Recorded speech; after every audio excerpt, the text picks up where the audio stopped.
buenos días, amigos y amigas, audiencia de la agencia de noticias Fides, en este nuevo encuentro de entrevistas que estamos teniendo frecuentemente, prácticamente todas las semanas tenemos alguna entrevista con alguna autoridad, con algún líder de opinión, con algunas instituciones que están trabajando temas que en este momento son muy importantes.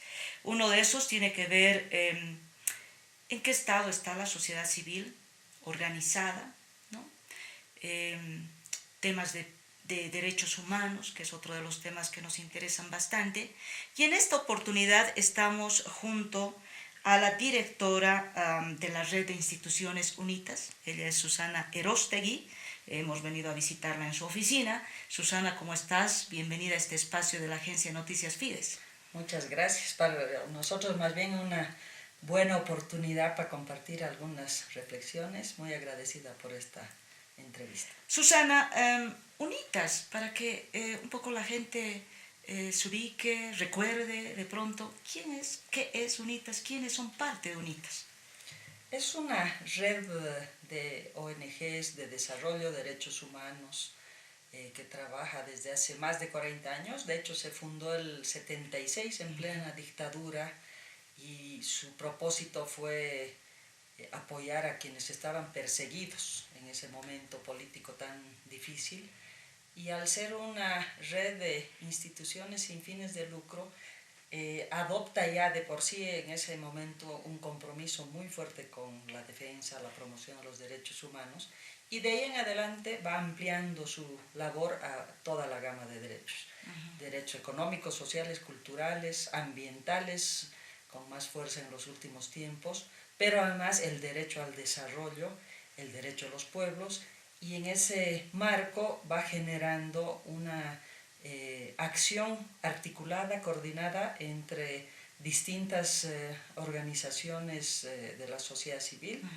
Ahora están 22 instituciones asociadas a nuestra red y trabajan en ámbito rural y urbano. Eso quiere decir que tenemos una presencia importante y una construcción de relaciones de confianza muy fuertes con organizaciones campesinas, indígenas, de mujeres, de jóvenes, medioambientalistas, una gama muy amplia de relacionamiento, porque creemos que esa es la base en realidad de nuestra labor, hacer un trabajo en función de las necesidades de los grupos más vulnerables o en situación de vulnerabilidad, para combatir y erradicar la pobreza y todas las desigualdades. Es más o menos el marco en el cual coordinamos con todas las asociadas, y al margen de este grupo que es formalmente el que constituye la red, una coordinación muy amplia con otras instituciones, entidades sin fines de lucro, etc. Susana, antes se hablaba mucho de que la sociedad civil debiera ser empoderada. La propia Constitución Política del Estado reconoce el derecho a la organización, ¿no? Antes se decía, yo escuchaba, más sociedad civil, menos Estado. ¿Cómo estamos ahora? ¿Cuál es tu percepción? De hecho, creemos que fue interesante el proceso constituyente, porque fue el momento, el hito más importante después de muchos años para que la sociedad civil analice, debata y proponga una nueva constitución. Se logra, no específicamente lo planteado, pero sí un acuerdo nacional, un pacto, un acuerdo que permite además a todos vivir y convivir en forma pacífica en función de lo que buscamos como sociedad, como Estado. A partir de ahí hay, creo yo, un proceso que ha ido más bien aplacando cada vez más la voz de la sociedad civil, y por ende una intención que se venía a venir ya hace tiempo con lo que ha sido la propuesta programática del MAS, una mayor presencia del Estado en todo sentido. Y eso quiere decir que si bien el Estado tiene la potestad de garantizar y proteger los derechos humanos en general, en ese marco la libertad de asociación, la libertad de expresión, el derecho a protesta, el derecho incluso a disentir, a organizarse, a actuar en la vida pública, deberían estar del todo protegidos y garantizados, y no al revés, una concepción más bien no clara respecto a la función y el rol del Estado en términos de neutralizar, cooptar, generar condiciones de adhesión acrítica a propuestas gubernamentales, cuando en realidad debería haber una apertura total al diálogo y al debate público. Entonces, hay una situación paradójica, tienes unas condiciones muy claras, establecidas por una constitución política del Estado, que además te establece en el marco de también los derechos y convenios internacionales la cuestión de promover y garantizar las libertades fundamentales. Si pensamos que esas son básicas además para que toda la sociedad se sienta protegida, y luego vienen además otros derechos fundamentales como el derecho a la vida, etc. Pero en ese marco, si está establecido ese reglamento, esa norma para todos, ¿por qué estamos en una situación donde parece que más bien se debilita ese rol de protección y promoción? Entonces la situación hoy en día debería ser muy favorable, pero nuestro entorno de reducción del espacio cívico es cada vez más complejo. Eso se viene a venir hace ya tiempo, cuando la sociedad civil organizada más bien iba denunciando desde años atrás situaciones que son emblemáticas en términos de contexto o entorno legal, normativo, que restringe la libertad de asociación, en términos administrativos, en términos políticos, donde se estigmatiza, se busca formas de acallar esas voces críticas, pero además lo más relevante, creo, a nivel nacional, un mecanismo de clientelismo y de cooptación que ya no afecta a las instituciones, sino a, no solo diríamos a las instituciones, sino principalmente a organizaciones sociales. ¿A qué tú atribuyes este intento de deterioro, ¿no? de estigmatización a organizaciones que están legalmente constituidas, a esta suerte de intentar un debilitamiento sistemático a través de la calificación, descalificación, vinculación con hechos delictivos, criminalización, ¿no es cierto?, judicialización, ¿no? Es decir, ¿a qué tú atribuyes que se esté tratando de deteriorar mucho más estos niveles organizativos? Se sintetiza en lo que es el control y el poder. Porque al final, en términos de una democracia plena, el disenso, el pluralismo son valores más bien importantes para seguir construyendo, aportando en materia de desarrollo, de generar políticas adecuadas a lo que la sociedad demanda, etc. ¿Qué sucede cuando vas sintiendo que el poder lo manejas y dentro de ese marco la sociedad civil incomoda? Entonces, la sociedad civil tiene un rol fundamental, que es justamente hacer seguimiento al poder público, y eso es exigir rendición de cuentas, es exigir acceso a información, transparencia en todo lo que es el accionar del Estado, pero además está muy ligado a un marco más amplio, la institucionalidad democrática. Ese es el tema más preocupante hoy en día, cuando vemos también todo un proceso que ha ido generando este debilitamiento, por ejemplo, de lo que es la separación de los poderes del Estado. Ahí había una llamada de atención hace tiempo para saber que el Ejecutivo controla y subordina a los demás poderes, al electoral, al judicial, al legislativo. Eso está demostrando un interés de copar en todos los ámbitos esta posibilidad de ser el único que define, el único que manda. Esa cuestión tiene que ver con la confianza de la sociedad hacia el Estado. Se rompe además esa confianza y se utilizan esos mecanismos que tienen que ver con lo que dices, criminalizar, judicializar la política no partidaria, judicializar también la política partidaria, generar persecución a defensores de derechos humanos, debilitar, asfixiar económicamente. Hay muchas formas que tienen que ver con esta necesidad de allanar el camino para que nadie critique, opine, piense distinto, genere incluso movilización, protesta. Parecería que aquello que es normal o natural en cualquier sociedad se constituye en el objetivo de vamos a eliminar esa posibilidad de... Ahora hay una naturalización y tú decías que uno de los elementos más importantes es la institucionalidad democrática, ¿no? Esta separación de poderes. Para empezar, por lo que tú dices, no existe separación de poderes, pareciera. Segundo, esta naturalización de los actos de los poderes del Estado, ¿no? Es decir, del judicial, ¿no? Que naturaliza, o del Ministerio Público, que se naturaliza allanamientos de domicilios en situaciones de protesta de la sociedad civil, organizaciones como la de los cocaleros, o sea, para poner ejemplos, ¿no? El legislativo, que no sé si cumple su rol, ¿no? Es decir, ese rol fiscalizador del poder, ¿no es cierto? Entonces, Susana, este tema de la separación de poderes, ¿cuánto está deteriorando a las instituciones, ¿no? Es decir, la inexistencia? El efecto es directo, pero no solo a las instituciones, ¿no? A la sociedad en general. A la fecha tenemos, no, hasta julio en realidad, registrado desde nuestro observatorio de defensores 109 vulneraciones a la institucionalidad democrática.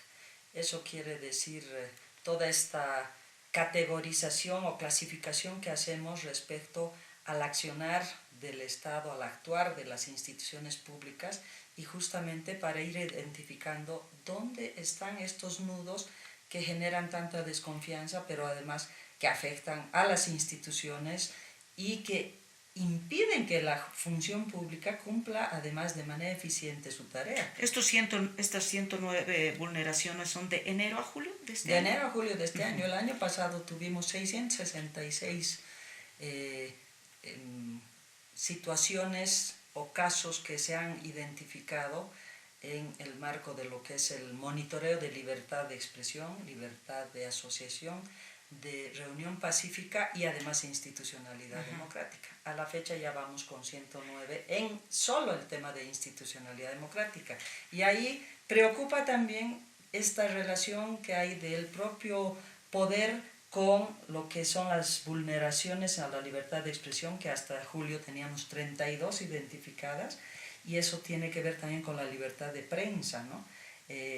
Lo que yo noto y vamos viendo en el monitoreo es que la propia sociedad civil en términos de instituciones y organizaciones están de alguna forma autocensuradas, atemorizadas. Pues entre los medios de comunicación. Y los medios también, controlados en gran medida, ¿no? Pero esto tiene que ver con esta estrategia de lo que es generar esta reacción de adormecimiento general por la vía del miedo, de vamos a perseguir, vamos a criminalizar, vamos a acusar, vamos a incluso agredir, etc.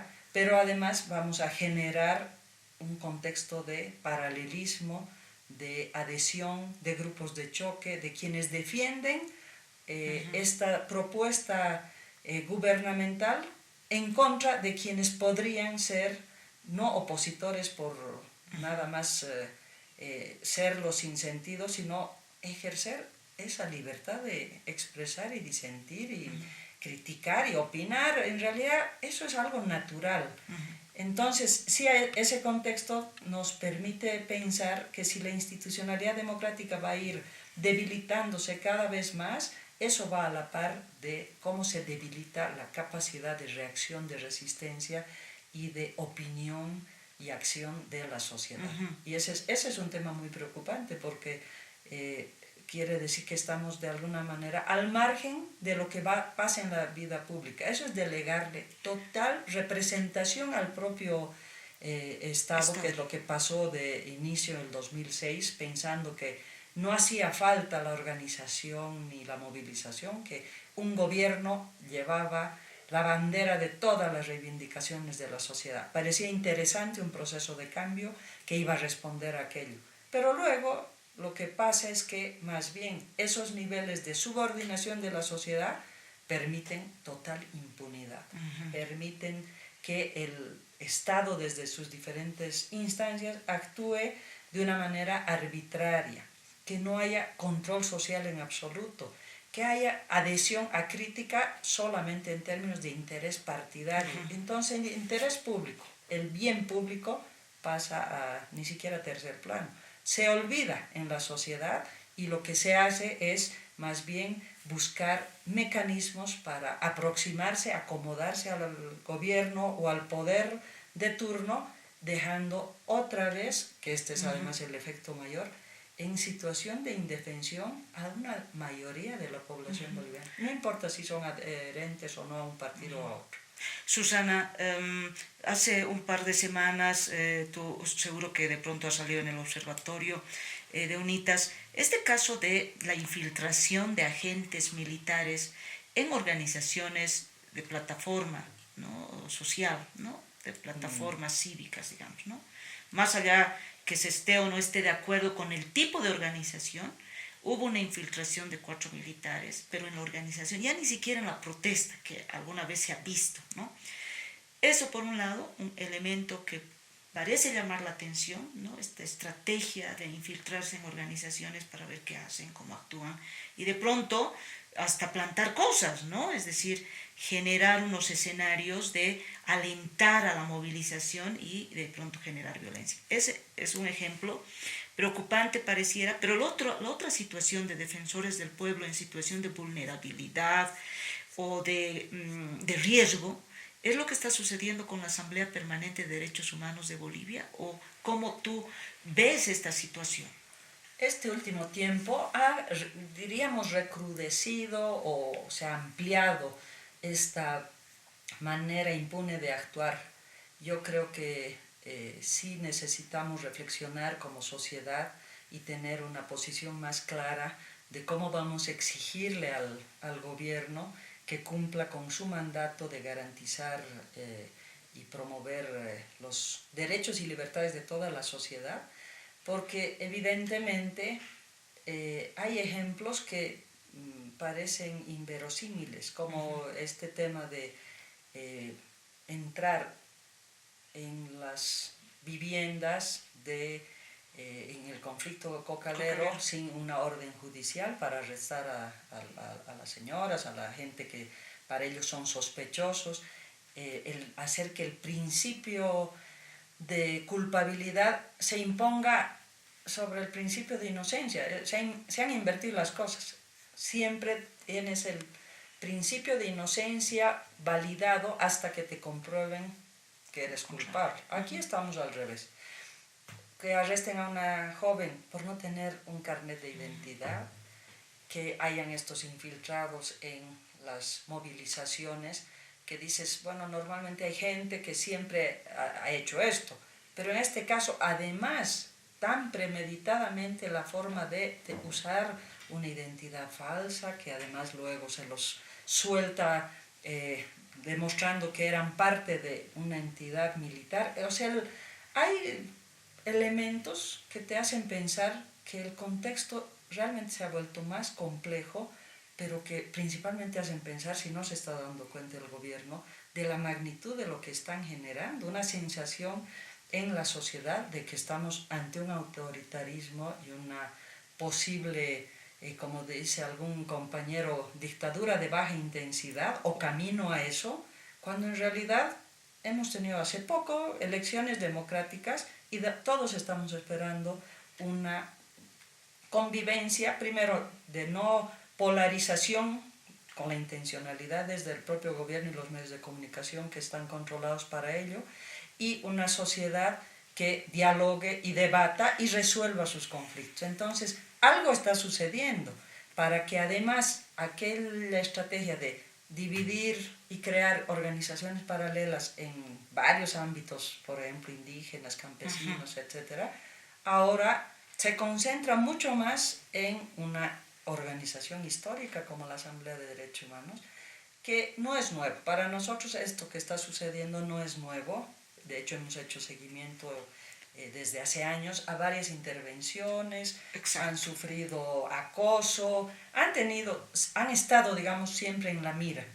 Y Amparo Carvajal, como la emblemática luchadora, defensora de derechos, con esa coherencia de haber luchado en todas las circunstancias, siempre basada en estos valores y principios de derechos humanos. El tema es ahora cómo se utiliza el propio aparato estatal para generar esta situación de mayor vulnerabilidad al suplantar a una persona como representante legal de la Asamblea, desconociendo la legitimidad de quien es presidenta de la Asamblea de Derechos Humanos, Amparo Carvajal. El SIN, Impuestos Nacionales, no entendemos cómo se ha prestado a una situación que en realidad es ilegal. Si fuera yo y me declaro ser representante legal de una organización y pido a Impuestos Nacionales que cambie el NIT de una X organización, yo me pregunto cuál ha sido el argumento y sobre todo el fundamento legal sobre el cual han obrado de esta manera para decir, reemplazamos, usted ya no es, dejamos a este señor. Eso quiere decir que hay una complicidad de Impuestos Nacionales con la Asamblea Paralela para generar esta situación de vulnerabilidad en la Asamblea Permanente. ¿No será una estrategia en realidad del gobierno? No será un tema aislado del SIN que ya viene, sino una estrategia gubernamental con estas cosas que tú dices, ¿no es cierto? Esta suerte de generar miedo, temor en la sociedad civil, es decir, puede ser parte de una es de hecho, ¿no? un mensaje. Es un mensaje que llega de manera muy directa a todas las organizaciones e instituciones defensoras de derechos, que nos está diciendo, tengo todo el poder de quitarte tu legalidad, es más, tengo todo el poder de quitarte tu personería jurídica, de quitarte tus bienes, de actuar de una manera arbitraria, sin derecho a defensa. No hubo ni siquiera una notificación que haya recibido en el momento en que se hace ese cambio la Asamblea Permanente de Derechos Humanos de Bolivia. Ellos proceden de esa manera y por otras cuestiones más bien administrativas, la Asamblea se da cuenta de esto. Eso podría ser una cuestión solucionable en tanto el SIN reponga aquello.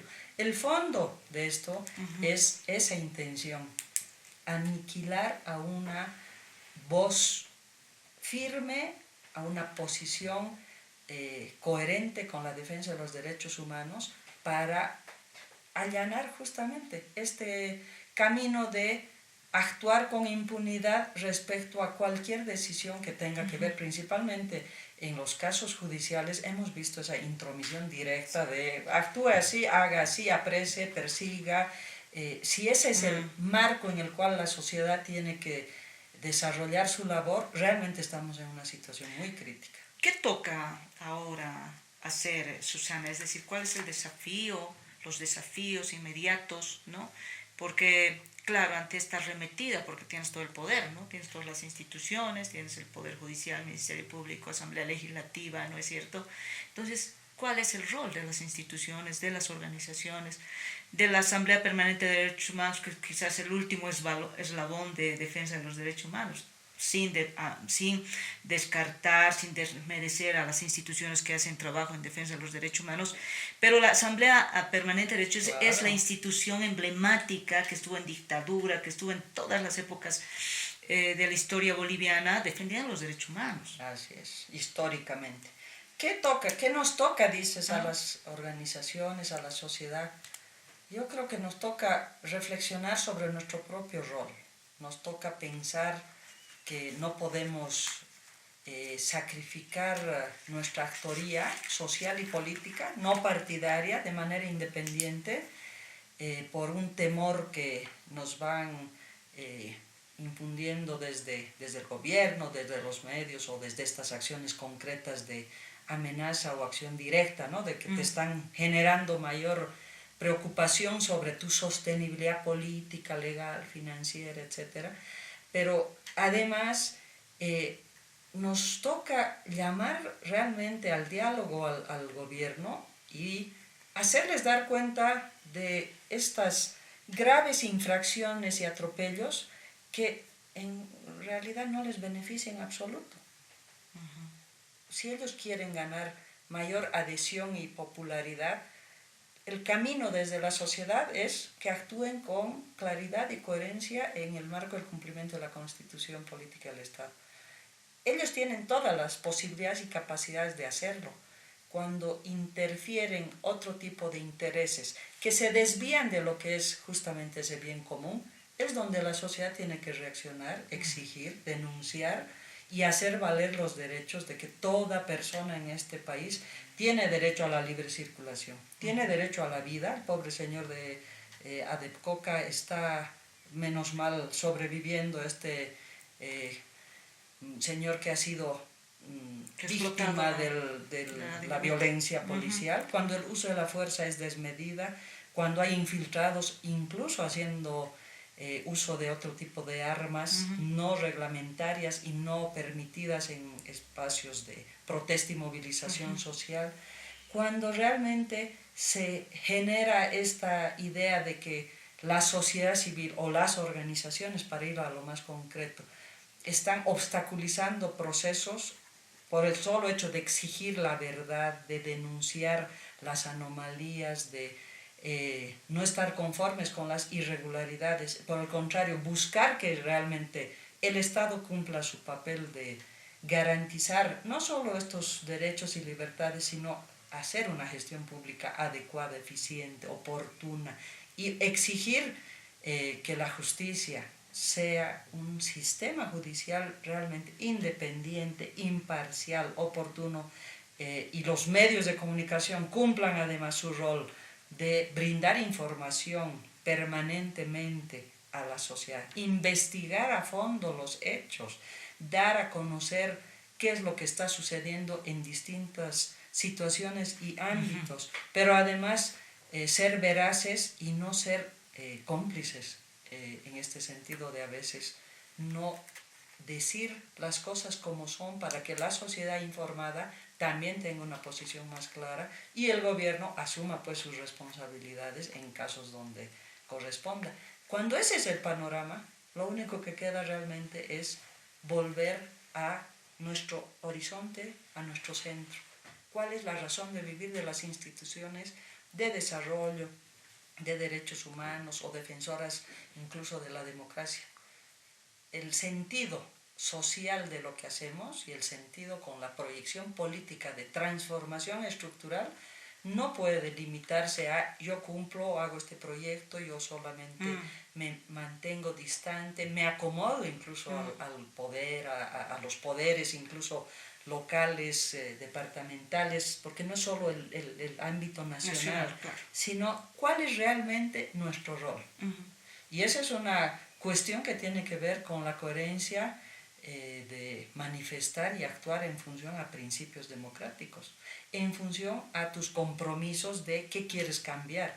Si cambias tu escenario para beneficiarte, el escenario ya no es el propicio para actuar. Y eso es lo que nos ha pasado en realidad con el propio gobierno.